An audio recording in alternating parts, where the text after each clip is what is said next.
महाराज अम्बरीश तो परीक्षित अपने पैरों में पादुकाएं भी नहीं पहनते थे, वो पहने पांव जाते थे भगवान के मंदिर में दर्शन करने। भगवान के मंदिर में जाकर के महाराज अम्बरीश अपने हाथों से झाड़ू लगाते थे, अपने हाथों से पोंछा लगाते थे। वर्ष की प्रत्येक एकादशी का व्रत करते थे महाराज अम्बरीश, निर्जला। और एकादशी का व्रत सभी व्रतों में श्रेष्ठ माना गया है। कन्हैया ने भी कहा था, महीनों में हमें कार्तिक का महीना सबसे श्रेष्ठ है हमारे लिए, और व्रतों में एकादशी का व्रत। जय हो।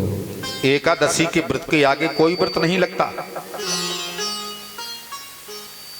पद्म पुराण में प्रत्येक एकादशी की कथा आई है, एकादशी की उत्पत्ति भी लिखी है पद्म पुराण में। विष्णु भगवान के शरीर से पैदा है एकादशी। जय हो। लेकिन एकादशी का व्रत एक दिन का नहीं होता है, एकादशी का व्रत होता है 3 दिन का।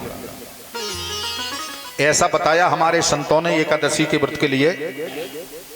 जो भी एकादशी का व्रत करे उसे 10वीं तिथि को सिर्फ एक बार भोजन करना चाहिए, वो भी स्वल्पाहार, ज्यादा नहीं खा लेना चाहिए। क्योंकि कुछ लोग विचार करते हैं कि कल उपास हो रहा नहीं, आज खा लो सूट के, कल लोग भूख न लगे राधे। 10वीं को अगर ज्यादा भोजन कर लिया और एकादशी के व्रत के समय अगर 10वीं तिथि के भोजन की डकारी अगर आ गई तो समझ लो आपका व्रत खंडित हो गया, साधारण व्रत नहीं है। इसलिए 10वीं को स्वल्पाहार भोजन करना चाहिए। और एकादशी का व्रत अगर निर्जला हो सके तो सबसे उत्तम है, और निर्जला अगर ना हो सके, निर्जला अगर ना हो सके एकादशी का व्रत, तो एकादशी के व्रत में आलू वगैरह का हलवा नहीं खाना चाहिए, साबूदाने की खीर नहीं खानी चाहिए। आजकल लोग बात कहते हैं एकादशी उपास है, सूट के आलू का हलवा पा गए राधे। काय का एकादशी का व्रत है, बढ़िया बढ़िया व्यंजन बन रहे हैं, नमक खा रहे, व्रत वाला नमक खा रहे महाराज, खूब खाओ, बढ़िया व्रत है। अरे एकादशी के व्रत में तो 5 सुपारी भी वर्जित बताया है, 5 सुपारी भी नहीं खाना चाहिए, साधारण व्रत नहीं है, बहुत महान व्रत है। वैसे ऋतुफल लिखा है, ऋतुफल निर्जला ना हो सके तो ऋतु में जो फल होता हो वो भगवान को समर्पित करने के बाद प्रसाद रूप में ले लेना चाहिए, या फिर दूध, वो भी भगवान का भोग लगा करके दूध ले लेना चाहिए। वैसे आजकल तो आलू उगाने लगे ऋतुफलन में, जैसे लोग खा ले, पहले हर एक ऋतु में थोड़ी में लगते, पूछो बूढ़ी दो करियन से, बेचारी जेठ मासन में घाम में काट काट के आलू सुखा रही, टमाटर सुखा रही, गगरी में भर के धल्ला सूखे आलू टमाटर, धल्ला मेहमान आए आलू बनाने पर, टमाटर बनाने पर, हर एक ऋतु में थोड़ी में लगते पहले। आजकल ऋतु फल हो गए हैं इसलिए लोग खा लेते हैं। और द्वादशी तिथि के अंत तक इस व्रत को जरूर खोल लेना चाहिए, त्रयोदशी ना आ पाए, और त्रयोदशी आ गई व्रत नहीं खोला तब भी खंडित हो जाएगा। इस तरह से 3 दिन का होता है एकादशी का व्रत, इतने काफी है इनके लिए। और महाराज अम्बरीश वर्ष की प्रत्येक एकादशी का व्रत करते थे निर्जला। एक बार श्राद्ध दो मनु खड़े हुए हैं परीक्षित, और खड़े खड़े श्राद्ध दो मनु को छींक आई। जैसी इनको छींक आई तो छींकते ही इनकी नाक से एक बालक पैदा हो गया। कैसे कैसे बालक होते थे पहले, आजकल 17 पत्रा पूजदार तो भगवान नहीं सुना था। श्राद्ध दो मनु को छींकाई, छींकाई से बालक हो गया, इसलिए उस बालक का नाम इक्ष्वाकु रखा गया। इक्ष्वाकु महाराज इक्ष्वाकु की 14 पीढ़ी बाद इनके वंश में एक इवनास नाम के राजा हुए। ये कैसे थे महाराज, इवनास की रानियां हैं 100, बेटा एक के भी नहीं है। संतों के पास पहुंचे, बोले महाराज रानियां तो 100 हैं, बेटा एक के भी नहीं है। संतों ने कहा बेटा हो जाएगा, यज्ञ करना होगा। बोले बिल्कुल करेंगे। यज्ञ शुरू हो गया। आधी रात्रि के समय महाराज इवनास यज्ञ मंडप के बाहर लेटे सो रहे हैं। इतनी जोर से प्यास लगी कि इनके प्राणी निकलने वाले, चारों तरफ भागे, जल नहीं मिला। अब प्राणी निकलने वाले, उतनी रात में यज्ञ मंडप में घुस गए तो क्या देखा, यज्ञ मंडप में घड़ा रखा जिसमें जल, प्यास के बसीभूत घड़ा उठाया, जल पी गए, जो कहते हो रख दिया, बाहर आके फिर सो गए। सवेरा हुआ, संतों ने यज्ञ शुभारंभ करने के लिए यज्ञ मंडप में प्रवेश पाया, क्या देखा कि घड़ा तो खाली पड़ा। पूछ दिया भैया इस घड़े का जल कहाँ चला गया। इवनास बोले महाराज रात्रि में प्यास के बसीभूत मैंने जल पी लिया। संतों को बड़ी गुस्सा आई, बिना पूछे तुमने यज्ञ मंडप में घुस करके जल क्यों पी लिया, क्यों? अरे बोले क्यों क्यों कर रहे, तुम्हें मालूम नहीं है, हम रोजाना मंत्र पढ़ पढ़ करके इस घड़े में जल डाला करते थे कि इस जल के पीने से तुम्हारी रानियां गर्भवती हो जाएंगी। वो जल तुम ही पी गए। महाराज विनाश ने कहा, भगवान वो जल पी करके मेरी रानियां गर्भवती हो जाती तो वो जल तो मैंने पी लिया महाराज, अब क्या होगा। संतों ने कहा, राजन ये तो नहीं बता पाएंगे कि क्या होगा, लेकिन होगा जरूर। हम मंत्र पढ़ पढ़ के जल डाला करते थे।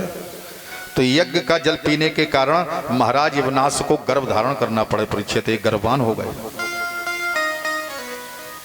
इनके गर्भ का जब पूरा समय हुआ, भगवान की ऐसी कृपा, इनकी बाईं कुक्षी को फाड़ करके एक बालक निकला।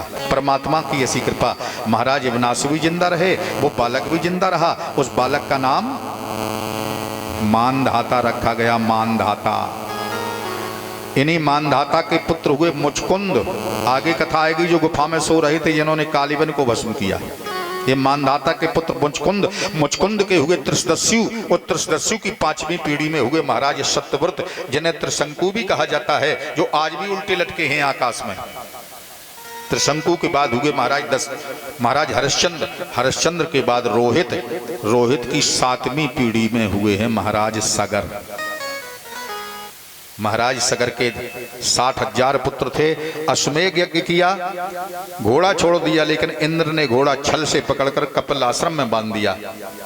सगर के 60,000 बेटों ने पूरी धरती पर घोड़े को ढूंढा, परिचित घोड़ा नहीं मिला, तो धरती को खोदना शुरू कर दिया कि धरती के अंदर घोड़ा होगा, हम ढूंढ करके लाएंगे। तो खोदते खोदते इतना खोदा धरती को कि खोदते खोदते उसका नाम सागर पड़ गया। सागर, सगर के बेटों ने खोदा था, इसलिए उसका नाम सागर पड़ा। जय हो। खोदते खोदते कपिल आश्रम में पहुंचे। क्या देखा, कपिल भगवान नेत्र बंद किए, ध्यानस्थ बैठे, पीछे घोड़ा बंधा। तो गालियां बकने लगे सगर के पुत्र कपिल भगवान को। एस बाज हर्ष चोरा आस्ते मीलित लोचना। अरे यही घोड़े का चोर है जो नेत्र बंद किए बैठा, इसी ने घोड़ा चुराया।